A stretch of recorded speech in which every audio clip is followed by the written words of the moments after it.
ज़ुर्ज़, मृत्यु के कुएं का रहस्य। गांव के बाहर एक घना जंगल था जहां एक पुराना और सूखा कुआं था। लोग उसे मृत्यु का कुआं कहते थे। ऐसा कहा जाता था कि जो भी उस कुएं के पास गया वह कभी वापस नहीं आया। गांव के बड़े बुजुर्ग बताते थे कि कुएं में किसी आत्मा का वास है। एक दिन शहर से आए 4 दोस्त आरव, काव्या, रिधिमा और निशांत गांव घूमने आए। उन्हें जब मृत्यु के कुएं की कहानी पता चली तो उन्होंने तय किया कि वे इस रहस्य का पता लगाएंगे। रात का सफर। आधी रात को चारों अपने मोबाइल और टॉर्च लेकर जंगल की ओर चल पड़े। चांदनी रात थी, लेकिन जंगल में अजीब सी खामोशी और ठंडक थी। चलते चलते उन्हें लगा कि कोई उनका पीछा कर रहा है, लेकिन जब वे पीछे मुड़े तो वहां कुछ भी नहीं था। कुएं के पास की अजीब घटनाएं। जब वे कुएं के पास पहुंचे तो वहां का माहौल बेहद डरावना था। कुएं से ठंडी हवा और धीमी सिसकियों की आवाजें आ रही थीं। काव्या ने डरते हुए पूछा, क्या यह सच में किसी आत्मा की आवाज है? निशांत ने कहा, यह सिर्फ हवा का असर होगा, हमें डरने की जरूरत नहीं है। कुएं के अंदर झांकना।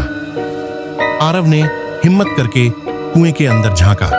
जैसे ही उसने टॉर्च की रोशनी अंदर डाली, उसे ऐसा लगा जैसे किसी ने उसका हाथ पकड़ा हो। वह डर के मारे चिल्लाया और पीछे हट गया। तभी कुएं से एक महिला की परछाई उभरी। उसकी आंखें लाल और बाल बिखरे हुए थे। उसने चिल्लाकर कहा, तुम सबने मेरी नींद भंग की है, अब तुम सब मरोगे। भूतिया हमला।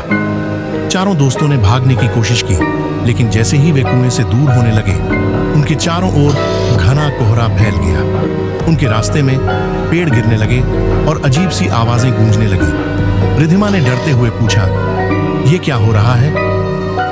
सच्चाई का पता। काव्या को अचानक याद आया कि गांव वालों ने बताया था कि इस कुएं में एक विधवा महिला ने कूदकर आत्महत्या कर ली थी। वह बदला लेना चाहती थी क्योंकि गांव वालों ने उसकी मदद नहीं की थी। काव्या ने हिम्मत दिखाते हुए आत्मा से कहा, हम तुम्हारी मदद करेंगे, बताओ तुम्हें क्या चाहिए? आत्मा ने कहा, मुझे न्याय चाहिए। मेरा पति लालचियों ने मार डाला और गांव वालों ने चुप्पी साध ली।